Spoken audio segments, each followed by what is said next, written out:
João 3, versículo 16. Porque Deus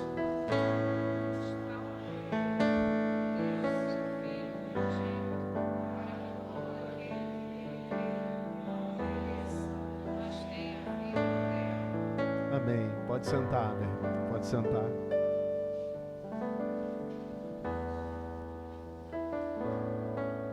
Quero ainda agradecer a Deus, louvar ao Senhor pela vida de um casal que chegou há algum tempo na nossa igreja.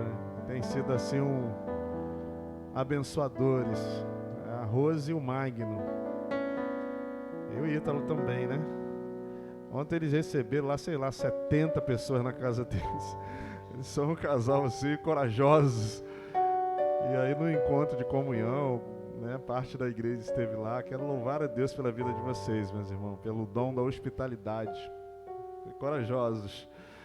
E louvar a Deus também pela Marcela, pelo Moura, pela Ellen, pela Rejane, pelo Rony, né? Todos os irmãos lá que assim ajudaram lá, fizeram um encontro muito legal. Deus abençoe muito vocês, muito. O reino de Deus chegou. O caminho deste reino está posto. Se você estava aqui nos 2 últimos domingos, você contemplou essa afirmação do Espírito de Deus para a vida de cada um de nós. E essa afirmação, ela vem acompanhada de uma convicção. Jesus. O reino de Deus chegou. Jesus. O caminho para esse reino, Jesus. Essa é a convicção pela qual nós vivemos, existimos, nos movemos, planejamos, sonhamos. Essa é a razão pela qual você está aqui nessa noite. Jesus, Filho de Deus, Jesus, o Cristo, Jesus, o Salvador, o Redentor da vida. E essa ideia do reino, ou do reinado de Deus sobre a vida, ela tem uma espera, um exercício de paciência. E agora? E agora que o reino de Deus está à porta, agora que o reino de Deus faz parte da vida daqueles que creem.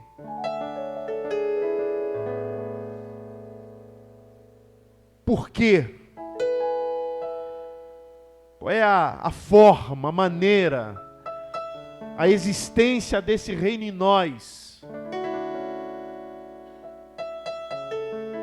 E ele se apresenta pelo menos de 3 maneiras, ou de 3 formatos, para nos explicar o porquê desse reino de Deus, desse oferecimento da graça redentora a nós, ainda sendo nós pecadores, com o coração, com a alma ainda em rebeldia a Deus, e de vez em quando nós fazemos aquilo que Deus não gosta, e que nos entristece, mas daqui a pouco a gente faz novamente. Por que esse reino de Deus fora oferecido gratuitamente a nós? E esse texto, que é um texto que quase todos conhecem de cor, ele dá algumas direções para que nós compreendamos isso. Ele começa assim: porque Deus amou o mundo de tal maneira. A primeira ideia da compreensão desse reino está nessas 2 palavras. Tal maneira. O problema é que tal maneira não é maneira alguma, ou são todas as maneiras. Porque tal é tal. É uma coisa, é um momento, é uma espécie. E o nosso irmão João, quando ele expressa, é revelado a ele a maneira do amor de Deus, ou o amor de Deus, ele diz: esse amor é de uma tal maneira. Esse amor é de um tal jeito, é de um tal modo que é inconcebível, que é inexplicável, que a gente não consegue mensurar, medir. Só dá para dizer que é uma maneira assim, que é inefável, como diz o apóstolo Paulo quando diz que foi ao terceiro céu. Tem uma corrente, eu e o pastor Marco, no decorrer de um cântico que vocês estavam cantando, a gente estava rindo. Porque tem uma galerinha aí, que o pastor Marco foi ele que falou. Eles assistiram meia hora do influencer digital, teológico, e aí já acha que conheceu tudo. Aí eles ficam, Fabrício, fazendo as análises das músicas, assim, né? E a gente estava rindo. E tem uma corrente que absurdamente, eu digo absurdamente, e eu estou falando na televisão aqui, que diz que Deus não ama todas as pessoas. E tem muita gente que faz essa afirmação. Na minha prova, na minha arguição para ser pastor, na igreja presbiteriana, para ser pastor, você passa por uma arguição, perguntas teológicas. Essa pergunta me foi feita, pastor. Com a medida desse texto. E a pergunta era a seguinte: Deus amou o mundo, está lá em João 3,16. Aí o pastor perguntou: você conhece esse texto? Eu falei, esse eu conheço. Que mundo é esse? Eles me perguntaram. Sabe aquela pergunta que você acha que é tão óbvia a resposta, tão simples, que você fala assim, não pode ser essa a resposta. É uma pegadinha esse negócio. E eu tentei dar uma enrolada neles, daquilo que não era a minha convicção já naquele momento, como seminarista. E eles disseram para mim, a tua resposta está errada. E depois me explicaram a resposta. Essa corrente perdura até hoje. Que o amor de Deus não é para todo mundo. Deus não ama todas as pessoas. Para ser extremamente amoroso, eu diria, Deus tem de misericórdia de nós.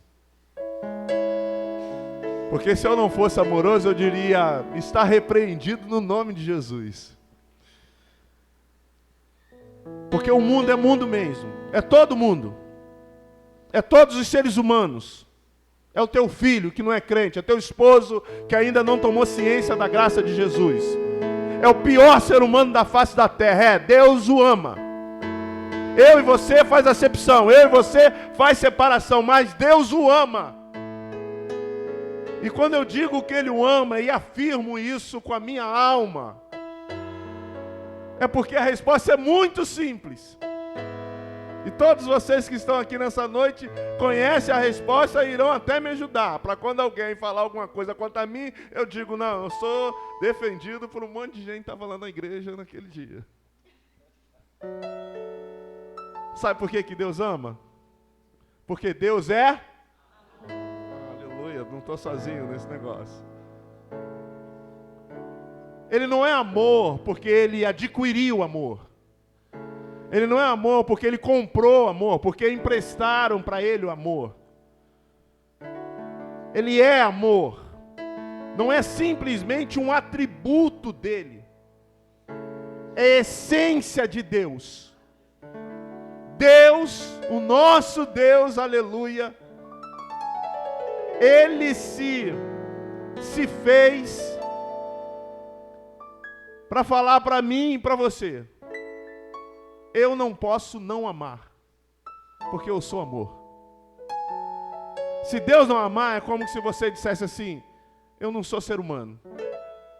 Você não pode dizer que não é ser humano, faz parte da tua essência.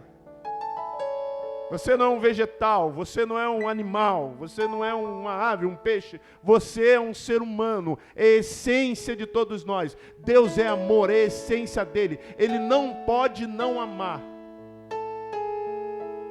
Mas talvez o que essas correntes querem dizer é que o amor de Deus não é eficiente em todas as pessoas. Porque se tem uma coisa que você não pode obrigar ninguém, é entender, aceitar, querer ser amado. Nem teu filho você pode impor ele. Sabe aquele negócio, você tem que me amar? Não, nem teu filho. O amor é algo que vem da alma, de dentro. Ele não é eficiente, porque nem todas as pessoas vão querer o amor de Deus, mas ele é suficiente para todas as pessoas. Você entendeu? Não é eficiente, porque nem todas as pessoas vão querer ser amadas por Deus. Mas é suficiente para todas as pessoas. Essa é a primeira explicação do porquê do reino de Deus. É um amor inexplicável mesmo, inconcebível. É um amor incondicional. Lembra, se você estava aqui na quarta-feira, Deus não nos ama pelo que nós somos. Deus não nos ama pelo que fazemos. Deus não nos ama pelo que falamos. Deus nos ama por quem Ele é. Ele é amor. Os braços deles estão abertos. Estou fazendo uma licença poética. Para te acolher, para te abraçar, para trazer você e eu para Ele. O reino de Deus, Ele veio porque Ele é incondicional. E quando a Bíblia diz Deus amou, não é no passado. Deus é eterno. É um amor continuado. Ele continua amando. Você lembra? É um amor que não é um amor filos, é um amor ágape. Ele agape por nós, ele não se esquece, é incondicional. É um amor que pegou o Saulo e transformou em Paulo. É um amor que diz que Davi era um homem segundo o coração desse que é amor, mas ele se fez adúltero, ele se fez um monte de coisa que não é aprovável no céu. Mas pelo amor Deus os resgatou e o fez o grande rei Davi. Então é pelo amor de Deus que nós estamos aqui nessa noite. É pelo amor de Deus que você sonha. É pelo amor de Deus que você cria os seus filhos. É pelo amor de Deus que a gente crê no amanhã. É pelo amor de Deus. É um amor incondicional que não leva em conta as nossas concupiscências, que não leva em conta o nosso tempo de ignorância, o nosso tempo que nós viramos as costas para Deus, porque Ele é amor e esse amor nos alcançou. Mas nos alcançou e deixou para trás, continua nos alcançando e se renova todos os dias na vida daqueles que creem. Por isso que Deus amou o mundo, amou todos nós, ama todos nós. Esse amor é continuado na vida daqueles que creem, é verdade. Mas é suficiente para todos os seres humanos. Louvado seja Deus. Esse amor não... Essa dificuldade de compreensão é porque nós somos inclinados ao amor da vida. Você já ouviu falar isso?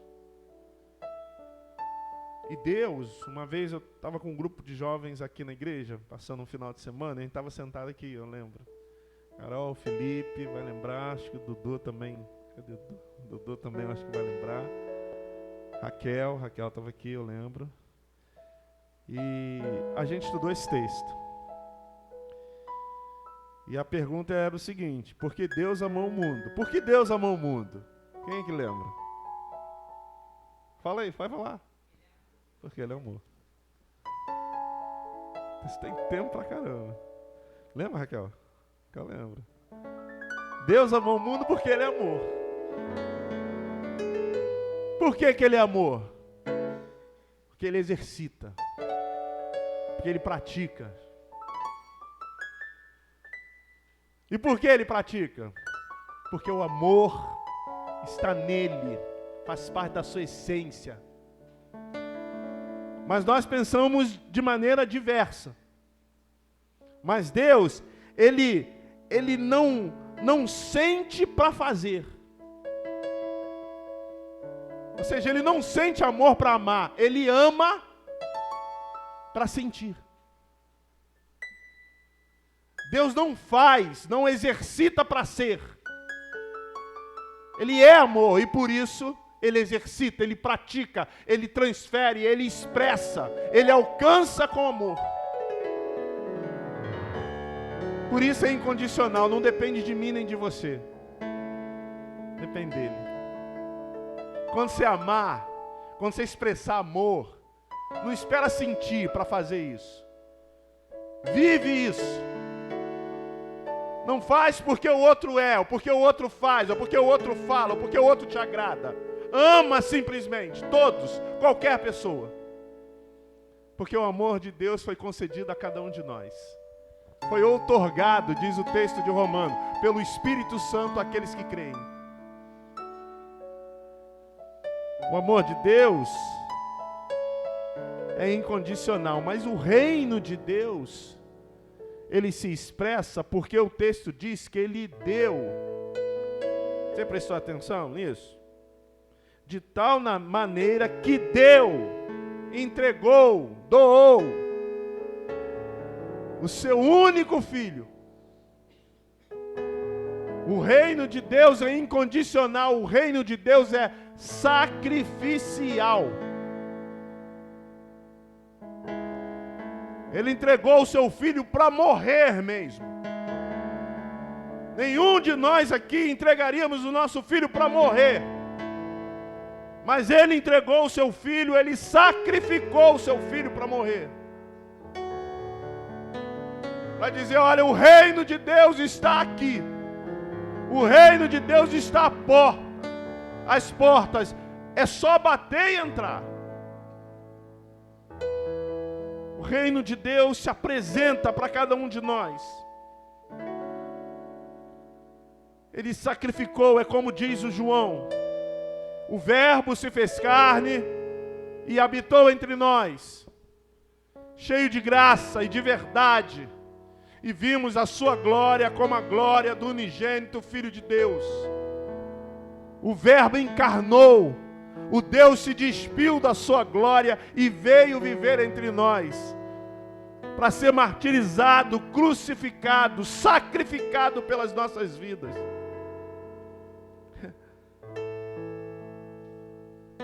Ele chegou. Por isso, assim como não há possibilidade de Deus não amar,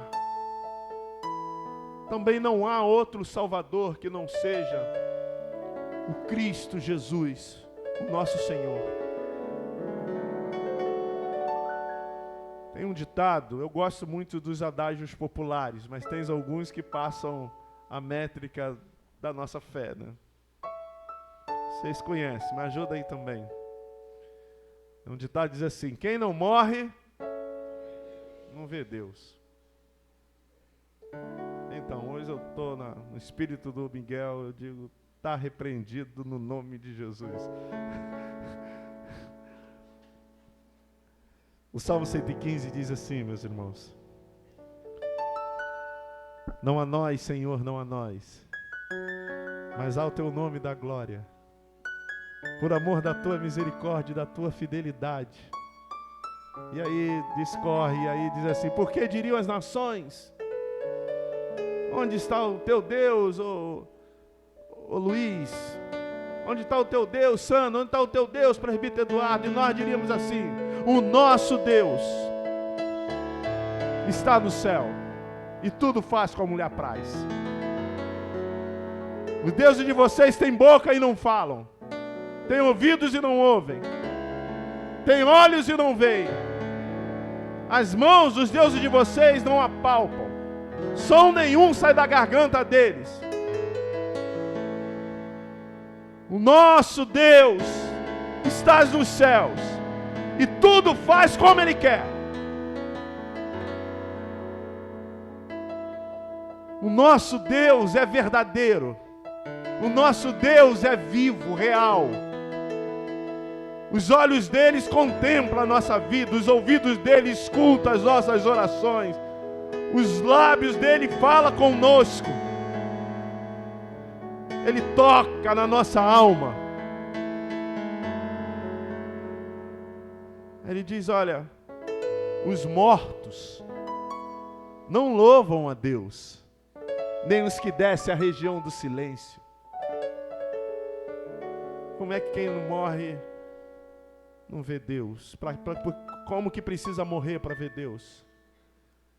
Ele diz, os mortos não louvam a Deus. E ele termina dizendo, nós, porém, nós bendiremos o Senhor, desde agora e para sempre. Você pode dizer comigo assim, ó, eu bendirei o Senhor por toda a minha vida. Nós podemos ver Deus ainda estando em vida. Nenhum de nós precisamos morrer para ver Deus. Aqueles que creem em Deus, pode vê-lo todos os dias da sua vida. Mas por que o mundo diz isso? Porque ele é o Messias. Porque o reino de Deus, ele é incondicional, sacrificial e é messiânico. Havia a promessa do Messias, aquele que ia livrar, libertar, tirar da opressão, esmagar os imperadores opressores, os reinos que assolavam o povo. E aí, ele morreu. Ele veio, se despiu da sua glória e viveu entre nós. Ele criou uma expectativa, uma esperança. E ele chega, não é só para dizer que chegou, não é só para você saber que ele existe, não é só para você ver o que ele faz, não é só para nós acreditarmos nisso. Porque saber que ele existe, saber o que ele faz, acreditar nesse movimento que aconteceu há 2000 anos, ou mais de 2000 anos, até o nosso inimigo sabe disso. Não, ele veio, o verbo se fez carne para se relacionar conosco, para estar conosco, para fazer parte da nossa vida. É por isso que não precisa morrer para ver Deus. Nós contemplamos a face dele todos os dias, porque isso é uma promessa dele. Eis que estarei convosco todos os dias da vida de vocês. Mas essa promessa, esse reino é messiânico. E ele morre, gente. E o Messias não pode morrer. Ele veio para salvar, para libertar. Ele morreu, acabou a esperança. A gente já não está vendo mais ele. Os irmãos, os discípulos, os apóstolos não contemplaram mais a face dele, não puderam tocar mais nele depois daqueles 40 dias da ressurreição. Que ele esteve entre nós, depois que ele é assunto os céus, ele morreu. Cadê o Messias? Onde está a promessa? Messias não morre, Messias não pode morrer. Aqui na igreja, a gente tem um privilégio de ter alguns irmãos que trabalharam na segurança pública, são policiais militares. Eu tenho uma admiração, assim, eu sei que os policiais militares, cadê meu coronel? Cadê ele? Eu sei que os policiais militares, eles são muito mal vistos pela sociedade, porque não é por causa de muita coisa. Mas eu admiro demais, porque ele, junto com mais uma meia dúzia de profissões, os bombeiros, por exemplo, eles se comportam como Messias. Eles não são Messias, mas se comportam. Porque são profissões que arriscam a sua vida pela vida dos outros. Conversa com a esposa, com os filhos, você vai ver a aflição que eles ficam. E ele não está arriscando a vida pela esposa, pelos filhos, está arriscando a vida por mim, por você, por gente que ele não conhece. Esse Messias, o nosso Senhor Jesus, ele morreu. E disseram que ele não era o Messias, não podia ser. Até hoje alguém disse que ele não era. Mas ele não veio para libertar, simplesmente, para desoprimir. Ele veio principalmente para salvar. E para salvar, vi ele ali agora, para salvar você tem que entregar. Ele teve que entregar a vida. Ele teve que doar a vida, ele teve que morrer para eu e você não experimentássemos da segunda morte. Então o Messias não pode morrer, exceto o Salvador da vida. Para ele salvar a vida da gente, ele precisou entregar a sua própria vida. E aí, a gente fica tentando discernir esse mistério do reino, que é incondicional, é para todo mundo, é para aqueles que creem, mas é suficiente para todo mundo. É sacrificial, tem um Salvador, só um Salvador, que veio viver entre nós, que veio participar, veio viver entre nós para que nós participemos dele, para que nós estejamos nele. E esse reino é uma promessa de vida. Mas como a ideia é que ele morreu, a promessa não se cumpre nunca. Como a ideia é que ele é assunto aos céus, e a gente já tem mais de 2000 anos que isso aconteceu, está demorando demais essa promessa. O mundo fica cada vez pior e ele não se apresenta, ele não dá o ar da sua graça. Está demorando demais. Mas ele morre, ressuscita, vai aos céus. Agora é a última parte da história. É a última volta do ponteiro, do Kairós de Deus. Ele voltará. E aí a promessa se cumprirá. O reino de Deus é o cumprimento da promessa. De que promessa? Porque Deus amou o mundo de tal maneira que deu, que entregou, que doou o seu único Filho, para que todo aquele que nele crer não pereça, olha a promessa, mas tenha vida eterna. Essa é a promessa. A promessa não está nessa vida aqui. Ela começa aqui, mas ela não termina aqui. É para que eu e você tenhamos vida eterna. Não tem nada mais valioso, mais singular na vida do ser humano. Você pode ganhar tudo no mundo todo, mas se o reino de Deus não fizer parte da tua espera, o Paulo escreve, nós somos os mais infelizes de todos os seres. É de tal maneira, é incondicional, é inexplicável. Ele pega os piores sujeitos desse mundo e traz ele para o reino da sua luz. Ele pegou pegou você. É sacrificial, ele entregou, ele morreu por nós. Mas é o cumprimento da promessa de vida eterna, que está oferecido gratuitamente, meus irmãos, a todos os seres humanos, a todos.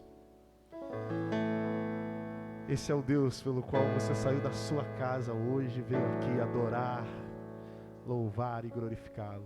É imensurável, é contagiante, é entusiasmante, é o motivo da nossa esperança. Você pode ficar em pé em nome de Jesus?